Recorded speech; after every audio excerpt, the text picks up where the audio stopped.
അങ്ങനെ അവർ പോയതും അഭി പരിഭവത്തോടെ റൂമിലേക്ക് പോയി. എന്നാലും അഗ്നിയേട്ടനൊന്ന് വിളിച്ചു പോലും പറഞ്ഞില്ല നേരം വൈകും വരാനെന്ന്. എൻ്റെ അച്ഛനും അമ്മയും ഇന്ന് വരുമെന്ന് ഇന്നലെ തന്നെ അറിഞ്ഞതാണല്ലോ. ഇനി ഇന്നലെ ഞാൻ റൂമിലേക്ക് പോലും പിന്നെ പോയില്ലല്ലോ.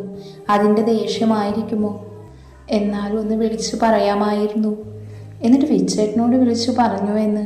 അതിനവരൊരു കൂട്ടുമില്ല. നേരിൽ കണ്ടാൽ പോലും ഒന്ന് ചിരിക്കാൻ വരെ അഗ്നിയേട്ടന് താല്പര്യമില്ല. എന്നിട്ടാണോ ആ ആളെ വിളിച്ചു പറയുന്നത്? അങ്ങനെ ഓരോന്ന് ചിന്തിച്ചിരുന്നപ്പോഴാണ് അനു അങ്ങോട്ടേക്ക് വന്നത്.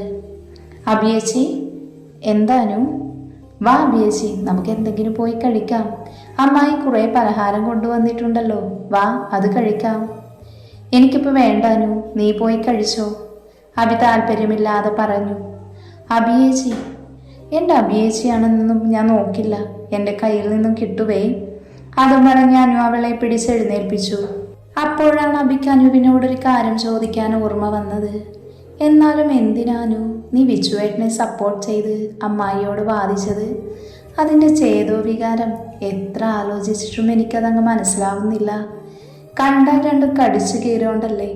അഭിയുടെ വായിൽ നിന്ന് വിച്ചു അതൊന്ന് കേട്ടതും അനുവിൻ്റെ ഉള്ളിലൊരു ഞെട്ടലുണ്ടായി. അവനിൽ നിന്നുണ്ടായ രംഗം നല്ല HD ദൃശ്യത്തോടെ അവളുടെ ഉള്ളിൽ നിറഞ്ഞു വന്നു. എൻ്റെ ചേച്ചി, ഞാൻ ചുമ്മാ ഗീതമായിയോടുള്ള ദേഷ്യത്തിൽ പറയാൻ കിട്ടിയ ചാൻസിലെ കയറി പറഞ്ഞതാ. അല്ലാതെ ആ കുരങ്ങനെ ഞാൻ സപ്പോർട്ട് ചെയ്യുമെന്ന് തോന്നുന്നുണ്ടോ ചേച്ചിക്ക്? അനു ഉള്ളിലെ വെപ്രാളം പുറത്തേക്ക് കാണിക്കാതെ പറഞ്ഞു നിർത്തി. എന്നാലും അനു, അങ്ങനെ വരാൻ ചാൻസ് ഇല്ല എന്നാണ് എൻ്റെ ഒരു ഇത്. അഭി എന്തോ വലിയ ഗഹനമായ ആലോചനയോട് പറഞ്ഞു. വല്ലാത്തൊരു കഷ്ടം. ചേച്ചിയെ വിളിക്കാമെന്നു പറഞ്ഞാൽ മതിയല്ലോ. ഒരു കോട്ടനും പെങ്ങളും വന്നിരിക്കുന്നു. ആ കാലിനിയും എത്രയോ ഭേദമാണ് എൻ്റെ ഏട്ടൻ, അനു കുറച്ച് ഗമയോടെ പറഞ്ഞു. അയ്യോ, ഒരു പാവം ഏട്ടൻ, ഒന്ന് പോടി. നിന്റെ ഏട്ടനാണ് ഈ ലോകത്തെ ഏറ്റവും വലിയ ഭീകരൻ, അഭി ആവേശത്തോടെ പറഞ്ഞു. തന്നെ, എൻ്റെ ഏട്ടൻ പാവമാ. എല്ലാവരെയും സ്നേഹിക്കാൻ അറിയാം. കുറച്ച് ദേഷ്യമുണ്ട് എന്നല്ലാതെ പാവമാണ് എൻ്റെ ഏട്ടൻ. അനുവും കുറഞ്ഞു കൊടുത്തില്ല. അയ്യോ പാവം, ഒന്ന് പോടി. എന്നിട്ട് എവിടെ നിന്റെ പാവം ഏട്ടൻ? എൻ്റെ വീട്ടുകാർ വന്നപ്പേ അങ്ങേരെ കാണാനില്ലല്ലോ. അതാണോ നിന്റെ പാവമേട്ടൻ്റെ സ്വഭാവം? അഭി കുറച്ച് പുച്ഛം വാരി വിതറിക്കൊണ്ട് പറഞ്ഞു. ഓഹോ, അപ്പോ അങ്ങനെ അപ്പൊ അതാണ് കാര്യം. ഇന്ന് എൻ്റെ ഏട്ടൻ വരാത്തതിൻ്റെ ദേഷ്യമാണ് എൻ്റെ മെക്കിട്ട് കയറി തീർക്കുന്നതല്ലേ? ഏട്ടൻ തിരക്കാണെന്നല്ലേ ചേച്ചിയുടെ പഞ്ചാര പാവം ആങ്ങള പറഞ്ഞത്? ഓ, അതിനു മാത്രം എന്ത് തിരക്കാ അങ്ങേർക്ക്? ഇന്നവർ വരുമെന്ന് അറിയാമായിരുന്നല്ലോ. എന്നിട്ടും എൻ്റെ അഭിയേച്ചി, സങ്കടപ്പെടാതെ. നമുക്ക് ഏട്ടൻ വന്നിട്ട് നേരിട്ട് ചോദിക്കാം. ചേച്ചിക്ക് വേണ്ടി ഞാൻ ചോദിക്കും. ചേച്ചി വാ. അതും പറഞ്ഞ് ഞാൻ എണീറ്റു. നല്ല ആളാ പറയുന്നത്. നിന്റെ ചേട്ടനൊന്ന് കടുപ്പിച്ച് നോക്കിയാലേ നീ അവിടെ നിന്നും മുങ്ങും. ആ നീയാ എനിക്ക് വേണ്ടി സംസാരിക്കുമെന്ന് പറയുന്നത്. നീ പോയി അനു, ഞാൻ തന്നെ അയാളോട് ചോദിച്ചോളാം. ഇങ്ങോട്ട് വരട്ടെ. അങ്ങനെയാണെങ്കിൽ അങ്ങനെ. ഞാൻ പോവുക ചേച്ചി. ചേച്ചി വരുന്നുണ്ടെങ്കിൽ വാ. അനു കുറച്ച് ദേഷ്യത്തോടെ റൂമിൽ നിന്നും ഇറങ്ങിപ്പോയി. അഭി അതൊന്ന് കണ്ട് ചിരിച്ചു. ഇനി ഞാൻ ചെന്നില്ലെങ്കിൽ ഈ പെണ്ണത് മുഴുവൻ കഴിച്ചു തീർക്കും എന്നോടുള്ള ദേഷ്യം കാരണം. അതുകൊണ്ട് ഇപ്പോൾ തന്നെ ചെല്ലുന്നതാ എനിക്ക് നല്ലത്. അതും പറഞ്ഞ് അഭിയും അവളുടെ പുറകെ പോയി. അങ്ങനെ രാത്രി ഒരുപാട് വൈകിയാണ് അഗ്നിയുടെ കാർ വീട്ടിലേക്ക് വന്നത്. അതുവരെ അഗ്നി ഒന്ന് വിളിക്കുകയോ മെസ്സേജ് അയക്കുകയോ ഒന്നും ചെയ്തില്ല. അതിൻ്റെ ദേഷ്യവും പരിഭവവും അഭിക്കുണ്ട്. അവൻ്റെ കാറിൻ്റെ സൗണ്ട് കേട്ട് അഭി സോഫയിൽ നിന്ന് പതിയെ എണീറ്റു. അഗ്നിയെ കാത്ത് ശാലിനിയും അനുവും എല്ലാവരും ഉണ്ടായിരുന്നു. 11:30 കഴിഞ്ഞിട്ടും വരാത്തത് കണ്ട് അഭിയാണ് അവരെ കിടക്കാൻ പറഞ്ഞു വിട്ടത്. എന്നിട്ട് അവൾ ഹാളിലെ സോഫയിൽ ചുരുണ്ടുകൂടി കിടന്നതായിരുന്നു. അവൾ എണീറ്റ് പതിയെ മുന്നിലെ ഡോറ് തുറന്ന് പുറത്തേക്ക് നോക്കിയതും കണ്ടത് ചുമരിൽ താങ്ങി വീഴാതെ പിടിച്ചു നിൽക്കാൻ ശ്രമിക്കുന്ന അഗ്നിയെ ആയിരുന്നു.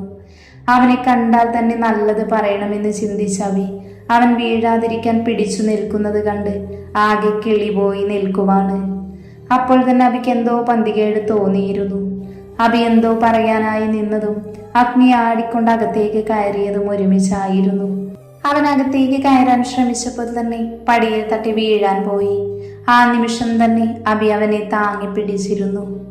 അല്ല, ആരിത്? ആമിയോ? നീ ഉറങ്ങിയില്ലേ പെണ്ണേ? അഗ്നി നാവ് കുഴഞ്ഞുകൊണ്ട് ചോദിച്ചു. അവനിൽ നിന്ന് വമിക്കുന്ന മദ്യത്തിന്റെ സ്മെല്ല് അബിയുടെ മൂക്കിലേക്ക് തുളഞ്ഞു കയറി. അബിയുടെ മുഖമൊന്ന് ചുളിഞ്ഞു. അവൾ സംശയത്തോടെ അവന്റെ മുഖത്തേക്ക് ഉറ്റുനോക്കി. നിങ്ങൾ കുടിച്ചിട്ടുണ്ടോ? അവൾ എങ്ങനെയൊക്കെയോ പറഞ്ഞൊപ്പിച്ചു. അയ്യോ, ഞാൻ കുടിച്ചിട്ടൊന്നുമില്ല, അവൻ സ്വയം വാപ്പൊത്തിക്കൊണ്ട് പറഞ്ഞു. അബിയാണെങ്കിൽ ആകെ അന്തം വിട്ട് അവനെ നോക്കി. കാരണം അവളുടെ അറിവിൽ അഗ്നിക്ക് ഇങ്ങനെ ഒരു ദുശീലമില്ല. അഗ്നിയെക്കുറിച്ച് എല്ലാവർക്കും നല്ല അഭിപ്രായമാണ്. ദേഷ്യം കുറച്ച് കൂടുതലാണ് എന്നല്ലാതെ സിഗരറ്റ്, മദ്യം ഇതൊന്നുമുള്ളത് ആർക്കും അറിയില്ല. അതുമോർത്ത് ഒരു നിമിഷം അബി സ്റ്റെക്കായി നിന്നു.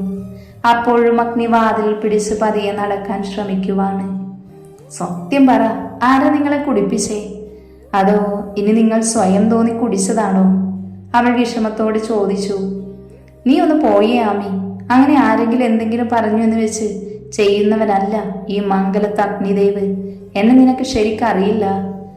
എന്റെ പൊന്നെ, ഒന്ന് പതുക്കെ പറ, എല്ലാവരും ഉറങ്ങുവാ. ആബി അവന്റെ വാ പൊത്താൻ ശ്രമിച്ചുകൊണ്ട് പറഞ്ഞു. വന്നി, വേഗം റൂമിലേക്ക് പോവാം, അല്ലെങ്കിൽ അമ്മയോ മുത്തശ്ശിയോ എണീറ്റാലേ പുന്നാര മോന്റെ ലീലാവിലാസങ്ങൾ നേരിട്ട് കാണേണ്ടി വരും. എല്ലാവരുടെയും മുന്നിൽ നല്ല പുണ്യാളനല്ലേ, സുശീലനും സൽസ്വഭാവിയും സൽഗുണനുമാണല്ലോ. അതുകൊണ്ട് ഇങ്ങോട്ട് നടക്ക്. അബി അവനെയും താങ്ങിപ്പിടിച്ച് മുകളിലേക്ക് കയറി.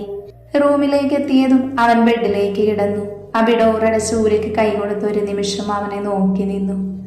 അവളുടെ നോട്ടം കണ്ട് അഗ്നി പതിയെ എണീറ്റിരുന്നു.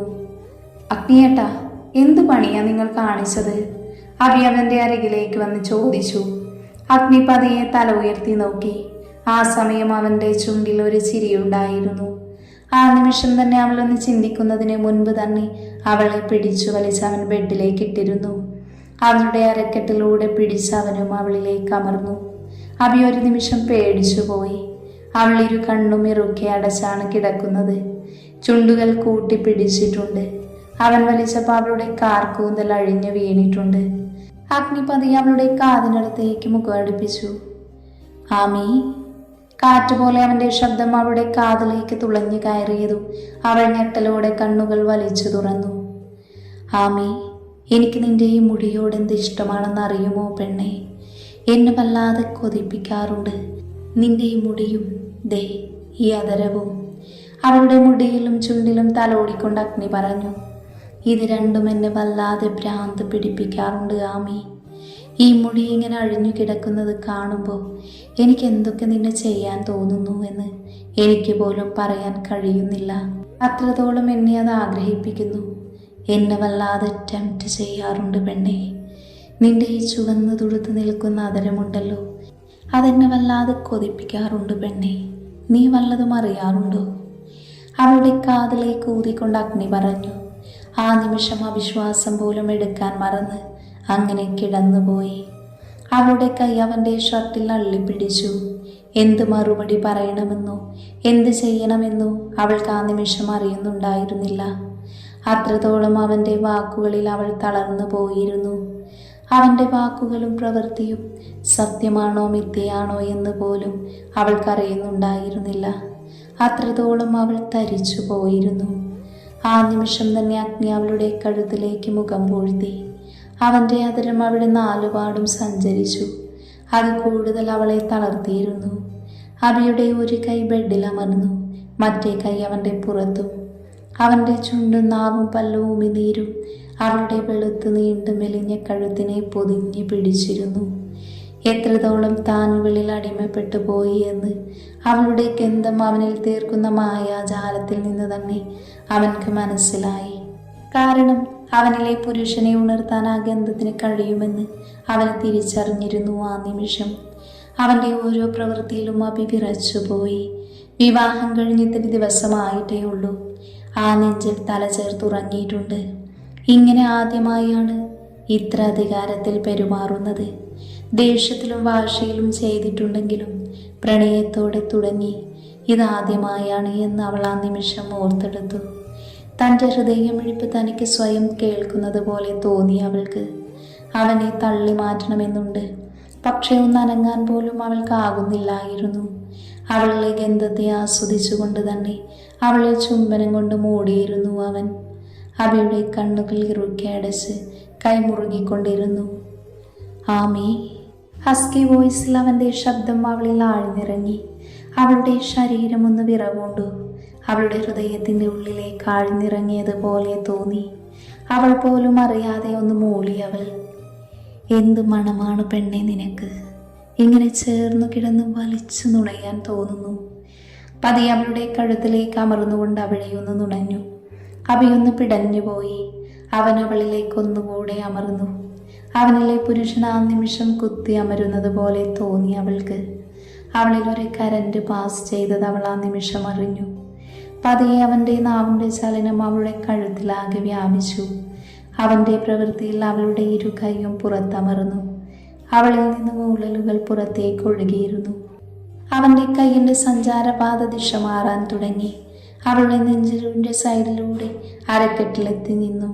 അവൻ്റെ നാവും ചുണ്ടും അപ്പോഴും അവളെ ആകെ ഒഴുകുന്നുണ്ടായിരുന്നു. എന്നാൽ അരക്കെട്ടിൽ അവൻ്റെ കൈകളുടെ മുറുക്കം അവളെ ഒരുപാട് തളർത്തി.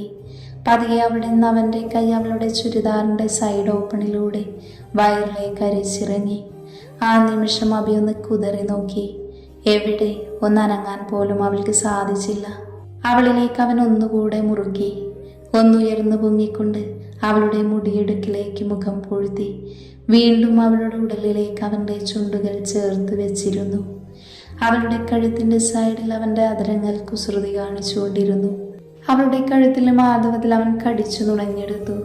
ആ നിമിഷം തന്നെ അവൻ്റെ കൈ അവളുടെ പതുപതുത്ത പഞ്ഞിക്കെട്ട് പോലെയുള്ള വയറിൽ അവൻ്റെ കൈ അലഞ്ഞു. അതിനിടയിൽ എന്തോ കണ്ടെത്തിയ പോലെ ഒരു സ്ഥലത്ത് അവൻ്റെ കൈ സ്റ്റെക്കായി. പെട്ടെന്നായിരുന്നു അതിൻ്റെ ചുറ്റും വട്ടമിട്ട് അതിലേക്ക് അവൻ്റെ തള്ള വിരലിനെ കുത്തിയിറക്കിയത്. അബിയിൽ നിന്ന് സീൽക്കാരം പുറത്തേക്ക് വന്നു. അവൾ ബെഡിൽ നിന്ന് മുകളിലേക്ക് ഉയർന്നു പൊങ്ങി. അഗ്നിയുടെ ശരീരവും ആ നിമിഷം ഒന്ന് വിറച്ചു.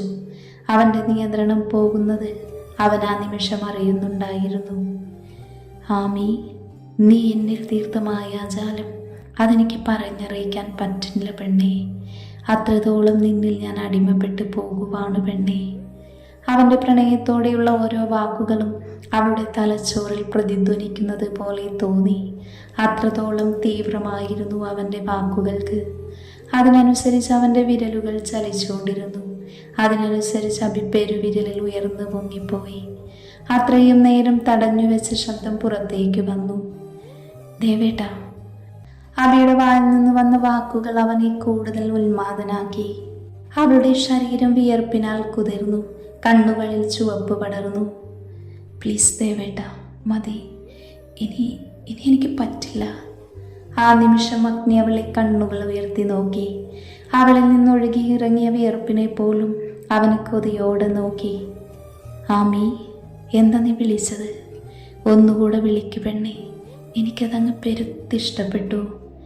അവളുടെ അഴിഞ്ഞുലഞ്ഞ മുടിയും വിയർപ്പ് പൊടിഞ്ഞ മുഖവും ചുവന്നു നിൽക്കുന്ന അതരവുമെല്ലാം കൊതിയോടെ നോക്കിക്കൊണ്ട് പ്രണയത്തോടെ പറഞ്ഞു. അവൾ ആ നിമിഷം അവനെ ഒന്ന് നോക്കി. വീണ്ടും കണ്ണുകൾ അടച്ചു കിടന്നു. അവനിലെ നോട്ടം പോലും തന്നിലെ പെണ്ണിനെ ഉണർത്താൻ ശക്തിയുണ്ട് എന്ന് തോന്നിപ്പോയി അവൾക്ക്. ആമി, നീ വിളിച്ചില്ലെങ്കിൽ ഇനി ഞാൻ ഇതിലൊന്നും നിർത്തില്ല. അങ്ങനെ പിടിച്ചു നിൽക്കുവാൻ ഞാനിപ്പോൾ. ഒന്ന് വിളിക്കു പെണ്ണേ, എനിക്ക് കൊതി കൊണ്ടല്ലേ, പ്ലീസ്. അഗ്നി ഒരു കാറ്റ് പോലെ അവളുടെ കാതോരം വന്ന് പറഞ്ഞു. അത് കേട്ടതും അബിയുടെ നെഞ്ചിൽ വെള്ളിരി വെട്ടി. ഇനിയും ഞാൻ വിളിച്ചില്ലെങ്കിൽ ദേവേട്ടൻ പറഞ്ഞ പോലെ ചെയ്യുമെന്ന് കുട്ടിക്ക് ബോധ്യമായി. അതുകൊണ്ട് തന്നെ അവൾ വിളിക്കാൻ തീരുമാനിച്ചു. അവൾ പതിയെ കണ്ണു തുറന്ന് അവനെ ഒന്ന് നോക്കി. ആ നിമിഷം അവൻ അവളെ തന്നെ ഉറ്റുനോക്കി കിടക്കുവാണ്. അവളൊന്ന് ശ്വാസം ആഞ്ഞു വലിച്ചു വിട്ടു. ദേവേട്ട. അവൻ്റെ കണ്ണിലേക്ക് നോക്കി അവൾ പതിയെ വിളിച്ചു. ആ നിമിഷം അവൻ അവളുടെ കഴുത്തിലേക്ക് അമർന്നിരുന്നു. Ami, I love you. നിന്നെ ഒരുപാട് ഇഷ്ടമാണ് പെണ്ണേ.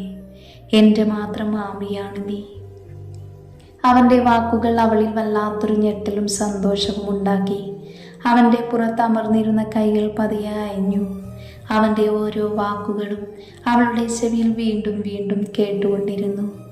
എപ്പോഴെങ്കിലും അവൻ തന്നെ സ്നേഹിക്കുമോ എന്ന് ചിന്തിച്ചിരുന്നു താന്. പക്ഷെ ഇത്ര പെട്ടെന്ന് തുറന്നു പറയുമെന്ന് പ്രതീക്ഷിച്ചില്ല. എന്തിനോ വേണ്ടി അവളുടെ കണ്ണുകൾ വീണ്ടും നിറഞ്ഞു. പക്ഷേ അത് സന്തോഷം കൊണ്ടുള്ള കണ്ണുനീരായിരുന്നു. അതിൻ്റെ പ്രതിഫലനമായി ചുണ്ടിലിളം പുഞ്ചിരി ഉണ്ടായിരുന്നു. നിമിഷങ്ങൾ അങ്ങനെ കടന്നുപോയി. അവർ രണ്ടുപേരും അതേ കിടപ്പിൽ തന്നെ. മറ്റേതോ ലോകത്താണ്, അവരുടെ മാത്രം ലോകത്ത്. ആ ലോകത്ത് അവർ രണ്ടുപേരും മാത്രമേ ഉള്ളൂ. അടർന്നു മാറാൻ രണ്ടുപേരുടെയും മനസ്സനുവദിക്കുന്നില്ല എന്നതാണ് സത്യം. അഭി അഗ്നിയെ നോക്കിയപ്പോഴുണ്ട് അവൻ ഉറക്കം തൂങ്ങിയിരിക്കുന്നു. അത് മനസ്സിലാക്കി അവൾ അവനെ അടർത്തി മാറ്റാൻ ശ്രമിച്ചു. എന്നാൽ അവൻ അവളിലേക്ക് കൂടുതൽ ശക്തിയിൽ അവൻ അവളെ ചേർത്ത് പിടിക്കുകയാണ് ചെയ്തത്. പിന്നെയും കുറച്ച് സമയം കഴിഞ്ഞു. അഭി അവനെ പതിയെ കിടത്തി. അപ്പോഴും അവളുടെ ശരീരം അവൻ പൊതിഞ്ഞു പിടിച്ചിരുന്നു. അവൾ പിന്നെ അവനിൽ നിന്ന് മാറാൻ ശ്രമിച്ചില്ല. അവളും അവനിൽ ചേർന്ന് കിടന്നു, ഒത്തിരി സന്തോഷത്തോടെ. ആ രാത്രി അഭിക്ക് ഉറങ്ങാൻ കഴിഞ്ഞില്ല. അത്രയ്ക്ക് സന്തോഷമായിരുന്നു അവളുടെ മനസ്സിൽ. വെളുക്കാറായപ്പോഴാണ് അഭി ഒന്ന് ഉറക്കത്തിലേക്ക് വഴുതി വീണത്. ആ രാത്രി അവർ ഇഷ്ടത്തോടെ കെട്ടിപ്പിടിച്ച് ചേർന്ന് കിടന്നുറങ്ങി.